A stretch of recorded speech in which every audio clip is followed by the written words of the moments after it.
এটা যেহেতু ধর্মীয় অনুষ্ঠান, এখানে কোনো আন্তঃকন্দল থাকবে না, সবাই একসাথে এটা উদযাপন করবে।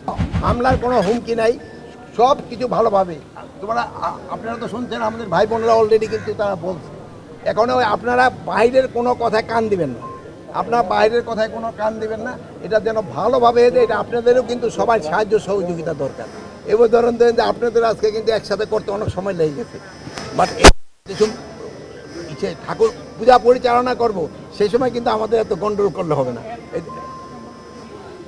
আমাদের অ্যাপ সম্বন্ধে বলা হয়েছে তো, আর এটা ডিটেল আপনারা জেনে নেবেন। আমার মনে হয় শোনেন, তাদের নিজেদের ভিতরে সব জায়গায় হয়, কিন্তু আজকাল ভাই বোনের ভিতরে আন্দোলন থাকে, ভাই ভাইকে ভিতরে থাকে, পাড়াপড়শিদের ভিতরে থাকে, বাট এটা যেহেতু ধর্মীয় অনুষ্ঠান, এখানে কোনো আন্তঃকন্দল থাকবে না, সবাই একসাথে এটা উদযাপন করবে। ভাই যেটা বললো যে কোনো বিভ্রান্তিকর তথ্য আপনারা মাননীয় উপদেষ্টা গোয়ালন্দে যে ঘটনা পূজা সম্বন্ধে অনুমতি দিয়েছে।